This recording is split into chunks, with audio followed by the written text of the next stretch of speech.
ระหว่างสองสถานีนี้บริยุไก่กันแล้วกันอันนี้มันเป็นสถานีของรถ BRT เนาะอยู่กลางทางแล้วก็ยับหมาอีกหน่อยหนึ่งก็จะเป็นทางเข้าของสถานีขนส่งผู้โดยสารนครหลวงก็คือเป็นเซ็นเตอร์นั่นเองเนาะของรถสายต่างๆเนาะที่จะเดินทางออกจากจุดนี้ไปทั่วนครหลวงเลยอาคารจะเป็นอยู่เป็นอาคารสีขาวแล้วก็สีเหลืองอยู่นี่เนาะนี่ก็คือจะมีฮับบริฝากรถนำอยู่ในนี้ก็มีกัน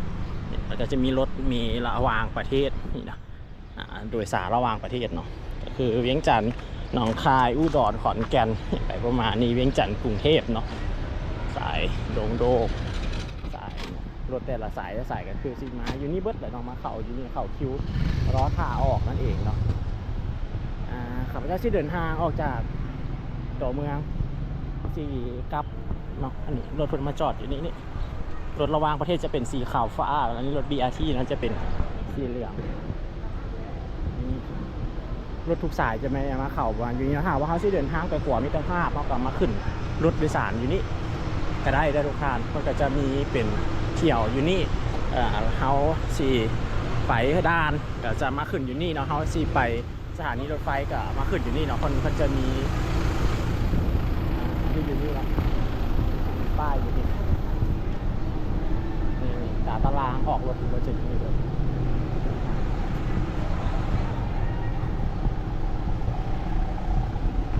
แต่ละสายจะมีป้ายประจำติดตั้งเอาไว้อยู่เลยเขาสามารถมาเบิ่งแล้วก็มาขึ้นเอาได้อยู่นี่เลยตารางเวลาออกเดินทางหรือว่าเขามาสอบถามได้อยู่ในจุดของเขาเจอทางด้านนี้เอง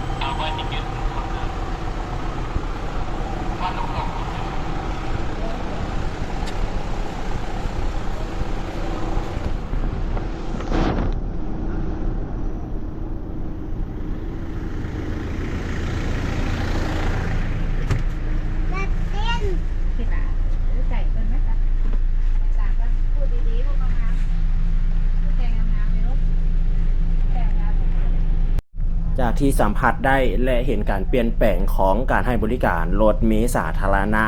ที่แลนทั่วในนครหลวงเวียงจันทร์ปัจจุบันนี้จุดเริ่มต้นที่ข้าพเจ้าออกก็แมนอยู่ที่สถานีตลาดเศร้าหรือว่าสถานีนครหลวงเวียงจันทร์รถที่ให้บริการในปัจจุบันก็คือจะแมนเป็นรถมีขนาดน้อยเนาะที่มีเศร้าป่ายบนนังสำหรับแลนในเส้นทางต่างๆในนครหลวงเวียงจันทร์และนอกจากนั้นบางเส้นทางมันก็จะมีเป็น40ป่ายบนนังเนาะอันนี้คือภาพบรรยากาศหลังจากที่เขาออกมาจากสถานีก็จะเห็นเป็นห้างค้าที่ขายเครื่องต่างๆเนาะส่วนหลายแล้วเขาก็จะเห็นว่าเป็นเครื่องประเภทเครื่องดื่มที่มีขายในทั่วไปในท้องตลาดเนาะเพิ่นจะแพ็คเป็นแพ็ค6 กระป๋องเนาะเพื่อบริการสำหรับผู้คนที่จะซื้อและก็เดินทางกลับโดยเฉพาะแมนนักท่องเที่ยวเนาะที่เพิ่นมาเที่ยวลาวแล้วอยากจะเป็นของฝากของตอนอันนี้จะแมนเป็นภาพบรรยากาศที่ลืมออกจากตลาดเศร้าเด้อทุกท่านที่สังเกตเห็นได้จากปัจจุบันและในอดีตก็คือการปรับปรุงในพื้นที่ของสถานีให้มีความสะดวกขึ้นและกว้างขึ้นและปรับปรุงในเรื่องของตารางออกแลนของรถแต่ละสายแต่ว่าในบางพื้นที่เนาะในนครหลวงเวียงจันทร์ก็ยังบ่ทันเห็นว่าแลนแบบว่าเข้าทั่วถึงเนาะแต่ว่าก็สามารถควบคุมไปได้ในระดับหนึ่งสำหรับข้าพเจ้าเห็นว่าการให้บริการแบบนี้ก็ถือว่าดีได้แต่ว่าถ้าว่ามีความเป็นไปได้เนาะในอนาคตอย่างซี่นะเพิ่นอาจจะเพิ่มเพื่อจะเป็นการให้น้ำไส้สำหรับรถสาธารณะนี้เพิ่มขึ้นเนาะรุดการนำไส้ที่เป็นรถส่วนตัวเข้ามาในตัวเมืองอาจจะเพิ่มเข้าไปในพื้นที่นอกออกไปเติมโดยเฉพาะแมนเขตนอกของนครหลวงเวียงจันทร์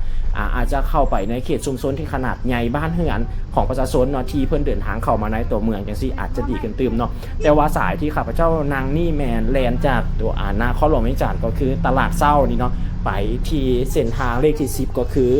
จะไปสิ้นสุดอยู่ที่ทางงอนนะขวาทางงอนนั่นเองแต่ก็มันจะมีอีกสายหนึ่งเนาะที่แล่นเข้าไปในเส้นทางของบ้านภูคำอันนี้จะมีอีกคันนึงต่างหากเลยทุกคนนี่คือเส้นทางที่เพิ่นนำไส้ในการแล่นให้บริการก็คือออกมาจากตลาดเศร้าแล้วก็จะแล่นผ่านทางด้านหน้าของกระทรวงป้องกันความสงบนี่เนาะทางด้านหน้านี้แล้วก็จะลัดออกไปทางด้านข้างของวัดธาตุฝุ่นสีแยกไฟแดงจุดที่เอื้อนว่าไปใส่สายลมและก็ทางด้านข้างของธนาคารลาวฝรั่งออกไปใส่เส้นทางลานสร้าง ออกไปใส่ทางด้านหน้าของประตูไซแล้วก็เรียบเส้นทางเส้นนั้นตัดใส่เส้นทางถนนไกรสอนพงษ์วิหารแล้วก็ออกจากตัวเมืองนครหลวงเวียงจันทร์ไปเนาะสำหรับภาพบรรยากาศที่นำเสนอนี่แมนอยู่จุดบริเวณนี้ก็คือแมนที่ข่าวข้าพเจ้าว่าไปวังกี้นี่ก็คือแมนซีแยกในส่วนที่ออกไปใส่สายลมทางด้านนั้นจะแมนเป็นตึกของธนาคารเวียดเนาะเวียดแบงก์นั่นเองเนาะธนาคารลาวเวียดนั่นเองที่เป็นอาคารใหม่เพราะว่าอาคารเก่าของเพิ่นก็แมนอยู่ฝากอีกทางด้านหนึ่งนั่นเองถัดต่อมาในส่วนทางด้านนี้ก็จะแมนเป็นโรงเรียนมัธยมสมบูรณ์มศเวียงจันทร์นั่นเองนะทุกท่านนี่ก็คือเป็นอีกหนึ่งภาพบรรยากาศที่จะนำเสนอให้ทุกท่านได้เห็นเกี่ยวกับบรรยากาศแล้วก็เกี่ยวกับเรื่องราวการให้บริการการใช้บริการของรถสาธารณะโดยเฉพาะหากว่าท่านใดเนาะที่เดินทางมาเที่ยวลาวมาข้ามที่ขวามิตรภาพไทยลาวแห่งที่1หรือว่าเวียงจันทร์หนองคายเนาะก็คือหน้าด่านเขาสามารถขึ้นรถเมล์สาธารณะเข้ามาที่ตัวเมืองนี้ได้เนาะเพราะว่ารถเมล์สาธารณะนี้เนาะแมนจะเป็นรถเมล์ที่ให้บริการโดยทั่วไปและราคาก็จะแมนย่อมเยาวกว่าที่เขาจะนั่งเป็นรถให้บริการที่เอิ้นว่าเป็นแท็กซี่เป็นบริการเอิ้นแบบส่วนตัวสิมันก็จะราคาจะอีกแบบนึงแต่ว่าเขามักในเรื่องของการเซฟจังซี่ก็แมนใช้บริการได้เนาะเพิ่นจะอยู่ฝากทางด้านขาออกเนาะใกล้กับห้างเมซอนมันจะมีเป็นสถานีอยู่อันนี้เขาก็จะแมนผ่านเนาะทุกท่านผ่านมาทางด้านของ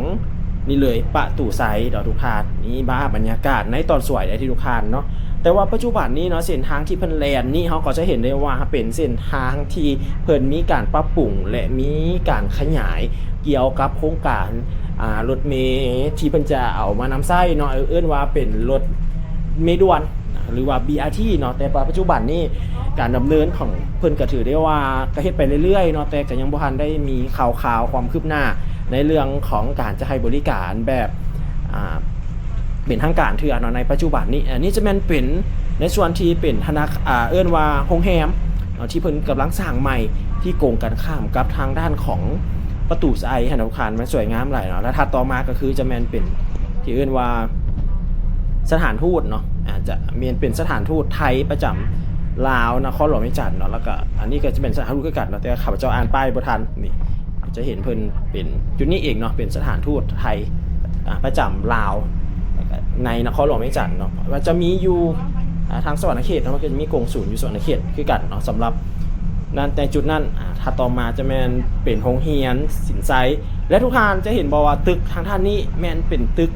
ที่เพิ่นกำลังมีการก่อสร้างอยู่และมีการปรับปรุงใหม่เนาะเป็นอาคารขนาดใหญ่ที่เชื่อมเข้ากันกับสถานีBRT นี่ก็คือนี่มันจะมี2อาคารแต่เป็นโครงการเดียวกันเนาะก็คือเป็นอีกหนึ่งโครงการของเอื้อนว่าเป็นห้างเนาะแต่ว่าอยู่ในเครือของโคลาวเป็นห้างก๊อกๆมากเนาะที่เพิ่นกำลังที่จะดำเนินอยู่ในปัจจุบันนี้เพิ่นจะมีชื่อว่าก๊อกเมกานั่นเองเด้อทุกท่านเดี๋ยววิดีโอหน้าข้าพเจ้าสิพาทุกท่านมาเบิ่งใกล้ๆเนาะสำหรับโครงการดังกล่าวนี่เพราะว่าอยู่จุดนี้หันแมนอยู่ใกล้กันกับสีแยกเลยสีแยกโพนสะอาดเนาะอีกทางด้านหนึ่งก็แมนเป็นธนาคาร ICBC เนาะอีกฝากทางด้านหนึ่งก็คือได้ว่าลัดออกไปใส่สีบุญเฮืองใกล้ๆกันเลยเมื่อเฮาขับรถออกมาจากในส่วนของประตูไซมาฮอดนี้ก็ถือว่าบ่ได้ไกลเฮาสามารถย่างได้แนมเห็นได้เลยแล้วก็ห่างนี่แมนติดกันกับไฟแดงพอดีเลยนะทุกท่านเดี๋ยววิดีโอหน้าสี่พาทุกท่านมาย่างสำรวจแล้วก็มาย่างเบิงการก่อสร้างแล้วก็เบิงลักษณะของรูปร่างของอาคารนี่ว่าจะเป็นเท่าใดแต่ว่าข้าพเจ้าเบิงแล้วมีความเป็นทันสมัยแล้วก็รู้สึกว่าแตกต่างเนาะจากห้างต่างๆที่มีในนครหลวงเวียงจันทร์เลยอันนี้จะเป็นของเกาหลีเนาะอยู่เป็นในเครือของโคลาวถ้าเว้าถึงก๊อกนี่ก็คือซิแมนเป็นของโคลาวเนาะนี่ ICBC เนาะฝากทางนั้นเดี๋ยววิดีโอหน้าสิพาทุกท่านมาสำรวจบริเวณแถวนี้เนาะแถวโพนสะอาดนี่ปัจจุบันนี่เนาะการที่เพิ่นดำเนินเกี่ยวกับโครงการรถเมล์ด่วนแม้นเพิ่นได้มีคำสั่งออกมาให้มีการปรับเปลี่ยนด้วยการที่นำเอาแนวว่าเป็นแนวขั้นทางค่ะเนาะออกแล้วเด้อทุกท่านเนาะแต่ก่อนนี่เขาก็จะเห็นว่าเพิ่นเป็นเอาเป็นแท่งเนาะ เอิ้นว่าเป็นแห่งสีมังนั่นแหละเนาะมาขันทางเฉพาะแต่ว่าปัจจุบันนี้เพิ่นให้เอาออกหมดแล้วยังแต่เฉพาะจุดที่อยู่ใกล้กับสถานีเนาะที่ยังหลงเหลือเอาไว้อยู่ก็จะเห็นได้ว่าคือที่ข้าพเจ้าได้เว้าในหลายๆวิดีโอที่ผ่านมาว่าถ้าเป็นไปได้เนาะในนครหลวงเวียงจันทน์ของเฮาในปัจจุบันนี้เนาะการนำใช้ยานพาหนะแม่นเพิ่มขึ้นเนาะการที่จะเดินทางเข้ามาในตัวเมืองก็เป็นอีกหนึ่งสิ่งเนาะที่หลายๆคนเดินทางมาจากพื้นที่เขตทางนอกตัวเมืองเนาะเพื่อเดินทางเข้ามาเฮ็ดเวียกก็จะนำใช้เป็นรถส่วนตัวส่วนหลายบ่ว่าจะเป็นรถจักรรถใหญ่รถเก๋งรถกระบะก็เห็นได้ว่าทุกมื้อนี้มันเพิ่มขึ้นเนาะถ้าว่าพามีเส้นทางที่กว้างขึ้นมันก็จะเป็นการดีเนาะอันนี้ข้าพเจ้าเคยนำเสนอในวิดีโอโดนเลยเนาะที่เว้ามาเกี่ยวกับตัวนี้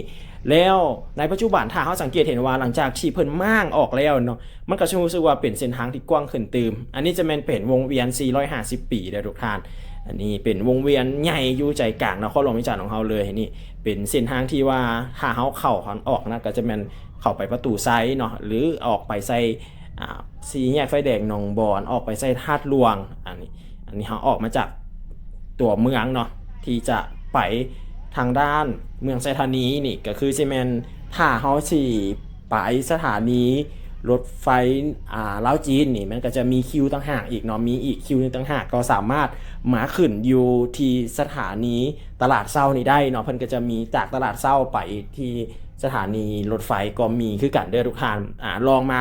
สอบถามแล้วก็ลองมาเบิ่งตารางออกได้เนาะเพิ่นมีบริการด้วยกันทุกว่าปัจจุบันนี้ควบคุมในเรื่องของการเดินทางแบบนี้อยู่แล้วเนาะออกมาอันนี้ก็คือจะแมนแถวคอยพลเค็งก็สิเป็นลักษณะประมาณนี้ทุกท่านนี่คือวิวข้างทางข้าพเจ้า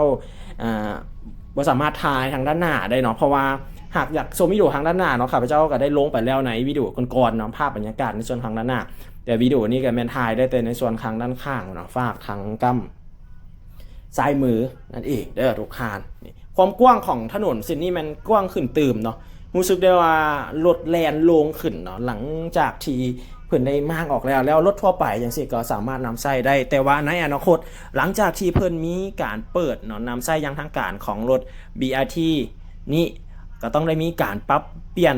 ขึ้นตื่มเนาะในการนำใช้รถที่จะไปแล่นนำเส้นทางดังกล่าวนั่นดินี่ทุกท่านเนาะที่เขาเจ้าว่าเป็นแนวกั้นเนาะก็คือเป็นประมาณลักษณะประมาณนี้เลยเนาะเพิ่นยังจงเอาไว้อยู่ใกล้กันกับสถานี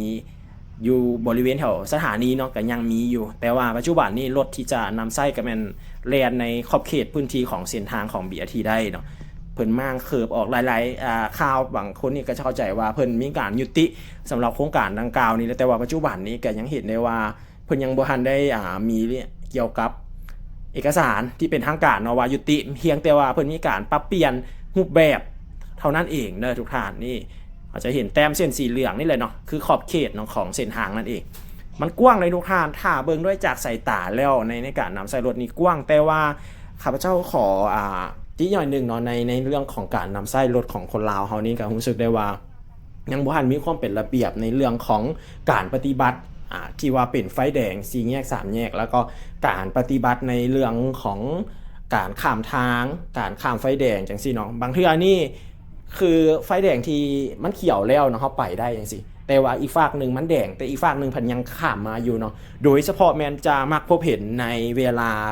โมงที่เอิ้นว่าเลิกเวียกหรือว่าในช่วงเวลาใดหนึ่งเนาะที่เกิดมีฝนตกนี่ทุกแยกเลยบ่ว่าจะเป็น3แยก4แยกเส้นทางนี่ทุกคนนี่จะแบบว่าม่วนไปเนาะสมมาปุ้ยเลยเนาะอันนี้ข้าพเจ้าว่าความจริงเลยนะที่เห็นในการนำใช้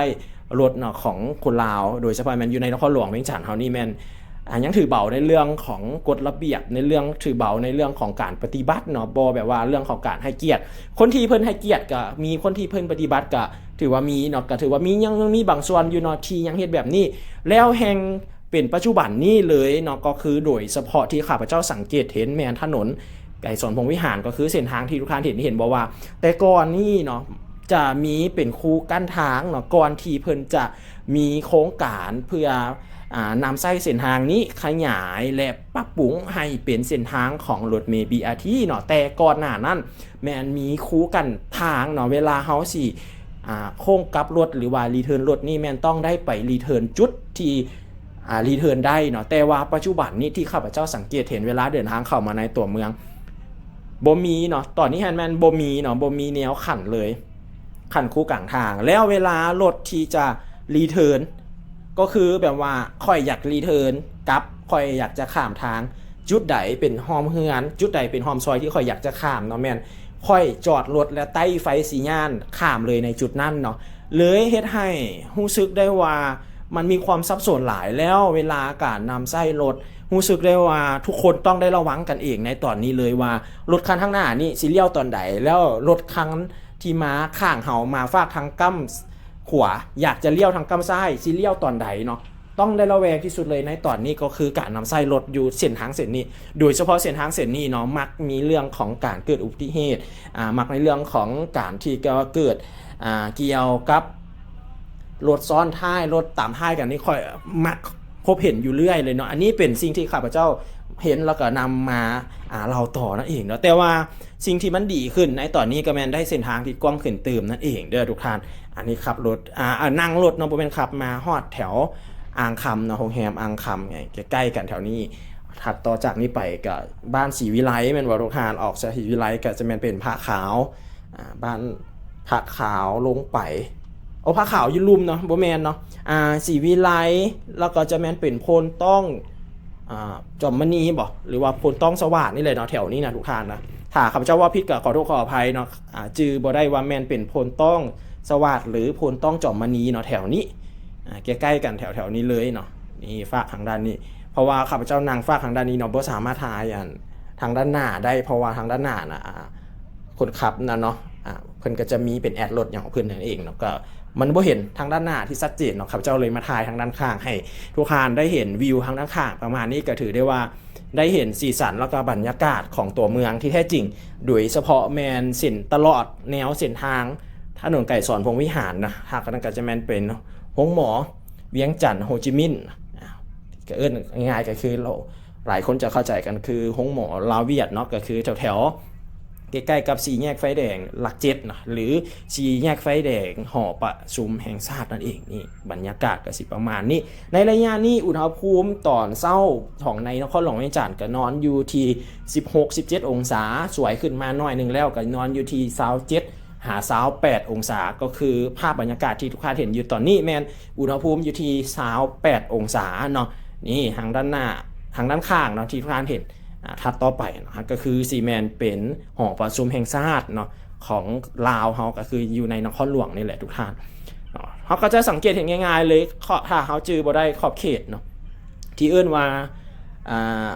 เส้นแล้วเนาะของรถ BRT ก็คือจะเป็นเส้นสีเหลืองแล้วก็จะมีเป็นตัวหนังสือเพิ่นจะเขียนว่าเฉพาะBRT นั่นเองทุกท่านแล้วก็จะมีเส้นสีขาวเส้นหนึ่งเนาะขั้นกลางเอาไว้จุดนั้นเองแต่ว่าจะสังเกตเห็นว่าเส้นแต้มทางเพิ่นก็จะมี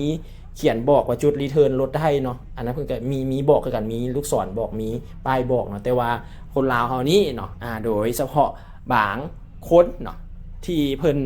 จะข้ามทางหรือเข้าฮอมซอยอย่างสิก็คือว่าแต่ก่อนคือที่ขับเจ้าว่าไปเราก็ต้องไปรีเทิร์นเนาะแต่ว่าแต่ก่อนหั่นละแม่นมีเคิร์ฟแบบนี้เนาะแล้วก็มีแนวกั้นแบบนี้เพิ่นก็จะไปข้ามเฉพาะจุดที่ข้ามได้ซะว่าเพิ่นก็จะไปหาจุดรีเทิร์นเนาะแต่ว่าปัจจุบันนี้ที่ข้าพเจ้าสังเกตเห็นแล้วแม่นบ่เลยเนาะอยากข้ามจุดใดก็ข้ามเลยเนาะอันนี้สิ่งที่ข้าพเจ้าเห็นโอ้รู้สึกว่าอันตรายหลายโดยเฉพาะแม่นรถที่ขี่มาน้ำหลังโดยเฉพาะก็คือจะเป็นกลางค่ำกลางคืนการเพิ่นได้แล่นเส้นทางเส้นนี้ไวได้บางเทื่อนี่ข้าพเจ้าเห็นได้ว่าขับไวหลายเนาะขับไวหลาย90ก็มีเนาะ80ก็มีเลยเนาะรู้สึกว่าไวหลายอันตรายในระดับหนึ่งเนาะอันนี้ก็คือแมนสีสันแล้วก็บรรยากาศที่ให้ทุกท่านได้เห็นเกี่ยวกับถนนเส้นทางดังกล่าวนี่อันนี้จะแมนเป็นสีบ้านสีวิไลเนาะครับพระเจ้าจือได้ย้อนว่าปั๊มน้ำมันตัวนี้มันปั๊มน้ำมันสีวิไลถัดต่อจากสีวิไลลงไปก็จะแมนเป็นผ้าขาวเนาะครับพระเจ้าว่าเมื่อกี้นี้แมนว่าพิษเนาะทางด้านถึงก็จะแมนเป็นอีกบ้านหนึ่งต่างหากเนาะสำหรับผ้าขาวก็จะถัดลงไปผ้าขาวนี่ก็คือจะขึ้นกับเมืองไซธานีเนาะเพราะว่าเมืองไซเซถาต่อจากนี่ลงไปก็คือจะแมนเป็นเมืองไซธานีแล้วเนาะวิทย์จากหอพิพิธภัณฑ์แห่งชาติเนาะลงไปก็คือจะแมนเป็นเมืองไซธานีที่ทุกท่านเห็นอยู่นี่ก็คือแมนเป็นภาพบรรยากาศของใน ทางด้านของเมืองไซธานีแล้วถามว่าถึงเมืองไซธานีเกี่ยวกับสถานที่สำคัญเนาะเกี่ยวกับสิ่งที่เราจะเห็นที่จะเข้าใจกันก็คือแมนสถานีรถไฟนครหลวงเวียงจันทน์เนาะอยู่ที่เขตดอนหนูนบ้านไซเมืองไซธานีเนาะห่างจากวงเวียนวงเวียนดอนนูนเนาะก็สิประมาณ4หลักถ้าห่างจากสี่แยกไฟแดงดงโดกเข้าไปก็สิพอๆกันเลยทุกท่านเข้าเส้นทางเส้นนั้นเลยแต่ว่าที่เฮาเดินทางไปกันส่วนหลายก็เวลารถโดยสารเพิ่นแล่นมันก็จะแม่นแล่นเส้นทาง450ปีเนาะเข้าทางนั้นทางฝั่งกองกี้นี่ที่ไกลมาก็คือจะแม่นเป็นวิวมอเนาะเป็นอีกห้างนึงที่อยู่บ้านผ้าขาวแล้วก็จะมีเป็นสถานีของรถเมล์ BRT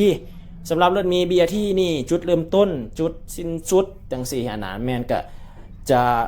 เริ่มมาจากทางด้านหน้าของมหาวิทยาลัยแห่งชาติเนาะเส้นทางเส้นนั้นแล้วก็ออกไปจนฮอดสวนสาธารณะเจ้าฟ้างุมเนาะเป็นจุดวงเวียนจะโค้งกับเส้นทางเส้นนั้นเลยข้าพเจ้าก็ล้อท่าเพิ่นที่แบบว่ามีแจ้งการออกมาอยู่ว่าในวันที่ใดเดือนใดเนาะที่เพิ่นจะนำไส้แล้วก็เปิดให้บริการเนาะเพราะว่าในระยะที่ผ่านมาถามว่าเรื่องของรถเมล์ BRT เพิ่นก็มีนับตั้งแต่แล้วบุญทัดหลวงมานับตั้งแต่เดือนพฤศจิกที่ผ่านมาเนาะเพิ่นก็เริ่มมีการแล่นทดลองแต่ก็บ่ได้เต็มระบบเกี่ยวกับการแล่นทดลองนั่นก็คือแล่นนับตั้งแต่ทางด้านหน้าของห่างวิวมอไปหาประตูไซเป็นช่วงระยะเวลาครึ่งนึงเนาะของโครงการก็บ่ได้แล่นเต็มเลยเพราะว่าเส้นทางของรถ BRT นี่ออกจากตลาดเซาแล้วแล่นไปผ่านทางด้านกำแพงของสถานทูตฝรั่งแล้วแลนเข้าในส่วนของหอพิพิธภัณฑ์ศรีสะเกษหรือว่าวัดศรีสะเกษนั่นเองนะทุกท่านก็จึงลัดออกจากเส้นทางเส้นนั้นทางด้านหน้าของทำเนียบประธานประเทศเนาะออกไปใส่เชื่อว่าเส้นทางใจกลางลักของในตัวเมืองเลยก็คือเพิ่นจะสร้างเป็นทรานซิตมอลเนาะวิดีโอที่ผ่านมาข้าพเจ้าพาทุกท่านไปย่างเบิ่งการเปลี่ยนแปลงในพื้นที่นั้นเราหากประธานใดยังบ่ได้รับชมก็สามารถกลับไปรับชมคืนได้เนาะสำหรับประมาณวิดีโอที่แล้วนี่เลยเนาะที่พาทุกท่านย่างตั้งแต่บริเวณทางหน้าวัดอินแปลงเนาะมาในส่วนของขอบเขตฮอดทางด้านของวัดศรีสะเกษเนาะนี่ปัจจุบันก็คือสิประมาณนี้เนาะทุกท่านเนาะการปรับเปลี่ยนการปรับปรุงจุดต่างๆเส้นทางก็สิประมาณนี้อันนี้ก็แม่นอยู่ในของเขตเมืองไซธานีแล้วเนาะจุดสิ้นสุดจุดโค้งบ่เป็นจุดสิ้นสุดเนาะจุดโค้งของรถ BRT ก็คือจะแม่นอยู่ที่สี่แยกไฟแดงดงโดกก็คือทางด้านหน้านี่แหละเนาะนี่ใกล้ๆนี่เองนะทุกท่านก็เพิ่งก็จะโค้งเลยเนาะถ้าจะสังเกตเห็นเส้นต่างๆแบ่งนี่ก็คือจะโค้งการวางระบบสื่อสารเนาะการวางเส้นไฟสายการเชื่อมหากันสถานีกับสถานีมันเพิ่นวางเรียบร้อยเลยทุกท่านเนาะเพราะว่าในระยะที่ผ่านมาที่ข้าพเจ้านำเสนอเห็นแล้วว่าอยู่กลางเส้นทางแมนเพิ่นได้มีการวางทอแล้วก็วางเส้นเชื่อมเข้ากันเนาะการวางระบบต่างๆก็ถือได้ว่าความคืบหน้าไปได้หลายแล้วนี่อันนี้จะเป็นสี่แยกไฟแดงดงโดกเด้อทุกท่านทางจุดนี้เนาะออกมาทางด้านนี้รถก็ถือว่าประมาณนี้เลยเนาะการสัญจรอยู่ในนครหลวงเวียงจันทน์ก็บ่ถึงขั้นว่ารถหลายตลอดเวลาก็จะเพิ่มขึ้นในช่วงระยะเวลาของโมงเลิกเวียกอย่างเป็นประมาณนี้ตอนเช้าก็คือจะเป็นรถหลายขาขึ้นตอนเลิกเวียกตอนแรงก็จะเป็นรถหลายขาลงนั่นเองแต่ว่าปัจจุบันนี้การท่องเที่ยวอย่างเช่นทัวร์ต่างๆก็ถือว่าบริษัททัวร์นี่คือฮับไปเต็มเลยเนาะนักท่องเที่ยวที่เดินทางมาตั้งแต่ทั้งจีนก็หลายนักท่องเที่ยวที่เดินทางมาตั้งแต่ประเทศเพื่อนบ้านของเขาคือประเทศไทยนี่ก็หลายเนาะที่เข้ามาเที่ยวเพราะว่าในปัจจุบันนี่การไปมาหาสู่กันมันก็ง่ายนี่ทุกท่านเนาะจะสังเกตเห็นเนาะว่าเส้นสีเหลืองเป็นโค้งไปทางฝากกรรมนั่นเนาะออกมาทางด้านนี้ก็จะเป็นอีกลักษณะประมาณหนึ่งในรูปแบบในข้าพเจ้ามักเส้นทางแบบนี้หลายกว่ารู้สึกว่าขับรถง่ายเนาะมันมีคูขันทางมันที่ให้เรารู้สึกว่าเขาแนมไปทางด้านหน้าเขาจะเห็นเลยว่ามีจุดรีเทิร์นรถจุดโค้งกลับรถเขาก็ได้ระมัดระวังว่าทางด้านหน้าจะมีรถที่จะรีเทิร์นเนาะแต่ว่าเส้นทางด้านหน้าหันบ่มีเนาะก็ต้องได้ระวังเอาขี่ห่างๆกันเอาไว้เนาะก็เสียวๆอยู่ได้ทุกคนถ้าเวลาเขาขับรถอยู่ในเส้นทางเส้นนี้ก็ต้องได้ระมัดระวังเติมเพราะว่าในแต่ละวันเนาะก็จะเห็นข่าวเกี่ยวกับสิ่งที่เกิดขึ้นเนาะผ่านท้องถนนเขาก็ปฏิเสธบ่ได้เนาะ นี่บรรยากาศในรถก็สิประมาณนี้เนาะผู้คนที่เพิ่นขี่จากประตูบ่แม่นเนาะจากในส่วนที่ออกมาในของสถานีตลาดเศร้าเนาะไปลงทุกเส้นทางเลยทุกคนทุกสายเลยเนาะสายนี้เนาะสายเศร้า3เนาะจากตลาดเศร้าไปหาทางงอนบอกว่าเขาสิลงใส่ก็ตามเนาะเขาจะจ่ายอยู่12,000 กีบถึกได้ทุกท่านนะข้าพเจ้าว่าถึกเนาะแต่ว่าออกมาตั้งแต่ด่านเนาะตั้งแต่ด่านขวามิตรภาพเวียงจันทน์หนองคายหน้าด่านท่านมาหาตลาดเศร้าข้าพเจ้าบ่แน่ใจว่าปัจจุบันนี้เพิ่นอัพราคาขึ้นแล้วหรือยังใส่ราคาเก่าอยู่เนาะก็สิบ่เกินในประมาณ20ปลายพันบ่ข้าพเจ้าก็บ่แน่ใจเนาะเพราะว่าดนแล้วเนาะคือปีกายนี่คือตั้งแต่ต้นปีกายนี่เนาะข้าพเจ้าก็ได้นำเสนอเนาะเกี่ยวกับการนั่งรถโดยสารเนาะก็ตอนนั้นให้มันจ่ายไป20ปลายพันเนาะแต่ว่าตอนนี้หันข้าพเจ้าบ่ฮู้ว่าเพิ่นมีการปรับเปลี่ยนราคาแนวใดเนาะหากว่าท่านใดได้นำไส้เนาะก็สามารถพิมพ์บอกในว่าปัจจุบันนี้ในราคาเท่าไหร่เนาะอันนี้คือออกมาแล้วเนาะออกมาจากตัวเมืองแล้วมันก็จะเป็นโซนอีกโซนหนึ่งต่างหากเนาะแต่ว่าขึ้นชื่อว่าเมืองที่ว่าใหญ่แล้วก็เมืองที่เสื่อมกับหลายๆเมืองเสื่อมกับเข้ากับแขวงอื่นก็คือเป็นเมืองไซธานีนี่แหละทุกท่านเนาะเมืองไซธานีนี่เป็นเมืองใหญ่เลยปลายกว่าหมู่บ้านเนาะปัจจุบันนี้ก็ถือว่าเพิ่นนำไส้เป็นระบบตาแสงเนาะเข้ามาในการแบ่งเขตของในแต่ละเมืองแต่ละแขวงเนาะคือปัจจุบันนี้ที่ผ่านมาก็คือในนครหลวงเวียงจันทน์ก็คือตาแสงทวิตเนาะที่เพิ่นเปิดยังเป็นทางการก็คือแม่นตาแสงสร้างมีไซก็คืออยู่ในเขตของเมืองไซธานีนั่นเองเนาะอีกฝากทางด้านนึงข้ามทางขวาทางงอนไปพูดเลยเนาะทางเส้นทางที่เขาจีออกจากเส้นทางเลขที่10ที่จะกลับไปทางด้านของ3แยกเมืองปากเงิมออกไปใส่ท่าพระบาทพุ่นเนาะฝากทางด้านนั้นพุ่นเลยเพิ่นไปสร้างพุ่นเนาะเป็นตาแสงทวิตเลยตาแสงสร้างมีไซส์เนาะบรรยากาศออกมาก็สิประมาณนี้ทุกครั้งก็จะเห็นได้ว่าการเปลี่ยนแปลงถ้าเปรียบเทียบในบรรยากาศของตัวเมืองแท้ๆเลยไล่เลียงออกมาจนฮอดเขตที่เอื้นว่าเป็นโซนนอกเนาะบรรยากาศก็คือจะแตกต่างกันหลายเนาะบ้านเรือนก็จะห่างๆกันลักษณะของตึกอาคารก็สิเป็นอีกแบบหนึ่งอันนี้จะเป็นถนนไก่สอนพงวิหารเด้อทุกท่านเราเป็นถนนเส้นทางถามว่าถนนไก่สอนพงวิหารก็จะเริ่มตั้งแต่วงเวียนดอนหนูนนับตั้งแต่วงเวียนดอนหนูนเนาะไปสิ้นสุดอยู่ที่ประตูไซเพราะว่านับจากไฟแดงประตูไซเข้าไปหาทำเนียบประธานประเทศอื่นว่าถนนลานสร้างเนาะถนนที่เสื่อมเข้าในตัวเมืองที่เป็นถนนสายเมนเนาะก็คือจะเป็นถนนไก่สอนพงวิหารเนาะแล้วถนนที่เสื่อมจากถนนไก่สอนพงวิหารนะออกไปในเขตนอกก็จะมีถนนเลขที่13ใต้แล้วก็ถนนเลขที่10จะมี2เส้นนี่เนาะที่แบบว่าออกมาจากเขตนอกแล้วเข้ามาประจบกันกับวงเวียนดอนหนูนเดี๋ยวจะพาทุกท่านไปเบิ่งได้ว่ามันเป็นเท่าไหร่สำหรับถนน2เส้นนี่มันจะมีจุดแยกบนไหนเนาะเข้าใจงี้แถวนี้จะเป็นดอนหนูนเด้อทุกท่านเนาะแถวนี้จะขึ้นกับเขตดอนหนูนเมืองไซธานีนั่นเองนี่บรรยากาศก็สิเป็นลักษณะประมาณนี้โอ้เสียดายที่บ่ได้ถ่ายวิวทางด้านหน้าให้ทุกท่านได้เห็นเนาะทางด้านหน้าของรถเมย์นี่มันจะสูงกว่ารถของข้าพเจ้ารถข้าพเจ้ามันจะเป็นรถเก่งมันจะต่ำแต่เขาก็จะเห็นวิวอีกทางด้านหนึ่งลักษณะประมาณนี้เลยเนาะทุกท่านก็ถือได้ว่ามาปัจจุบันนี้เนาะเกี่ยวกับโครงการที่ข้าพเจ้าเคยนำเสนออยู่เรื่อยๆเลยแล้วก็ว่าเป็นประจำเพราะว่ามันเป็นสิ่งหนึ่งที่หลายๆท่านให้ความสนใจก็รอท่าเนาะว่าเพิ่นสิมีการเปิดทางการยังเป็นทางใดเนาะแต่ว่าปัจจุบันนี้ก็ยังบ่ทันได้มีแจ้งการออกมาแล้วก็ยังบ่ทันได้มีข่าวออกมาเนาะว่าเพิ่นสิเปิดให้บริการยังเป็นทางการในวันที่ใดแล้วก็เดือนใดยังบ่ทันมีกำหนดเทื่อเนาะแต่ในเรื่องของการปรับปรุงตามแจ้งการต่างๆเส้นทางต่างๆอย่างซี่มันเพิ่นก็ได้ดำเนินไปแล้วเนาะในปัจจุบันนี้นี่ทุกท่านเสียดายบ่ได้เห็นทางด้านหน้าเนาะทางจะเห็นทั้ง2ทั้งซ้ายและทั้งขวาเลยอันนี้เห็นแต่ฝากทางด้านเดียวเนาะฝากทางกั้มด้านนี้เลยเดี๋ยววิดีโอหน้าสีพาทุกท่านขับรถเนาะนั่งรถจากกันทางงอนกลับเข้ามาในตลาดเศร้าเนาะอันนี้ทุกท่านเห็นบอกอันนั้นจะเป็นทางของรถไฟเนาะเพราะว่าสถานีของรถไฟมันอยู่อีกข้างทางด้านหนึ่งเนาะกับบ่ได้อยู่ไกลจากดอนหนูนหลายเนาะก็สิประมาณ2หรือว่า3หลักนี่แหละเนาะจากเส้นทางเส้นนี้ไปหาสถานีนั่นหรืออาจจะใกล้กว่าเนาะ ออกมาออกไล่ออกมาบรรยากาศมันก็จะเป็นอีกมุมมองหนึ่งไปเรื่อยๆเรื่อยๆเรื่อยๆเลยลักษณะก็สิเป็นอีกแบบหนึ่งเนาะเส้นทางก็คือสิจะแตกต่างเนาะจากเส้นทางในส่วนของตั้งแต่สีแยกไฟแดงดงโดกเข้าไปหาในอย่างสิมันก็จะเป็นลักษณะแบบกระจายออกมาเนาะอันนี้จะเป็นอีกหนึ่งวิดีโอเนาะเป็นอีกหนึ่งมุมมองเนาะที่นำเสนอให้ทุกท่านได้รับชมก็คือเป็นเรื่องราวพาทุกท่านมาเบิ่งบรรยากาศแล้วก็มาสัมผัสเนาะกับการนั่งรถสาธารณะเนาะที่เอิ้นว่าเป็นรถเมล์สีเขียวขนาดสาวป่ายบนนางเนาะอันนี้แม่นเป็นวงเวียนดอนนูนเด้อทุกท่านก็สิประมาณนี้นี่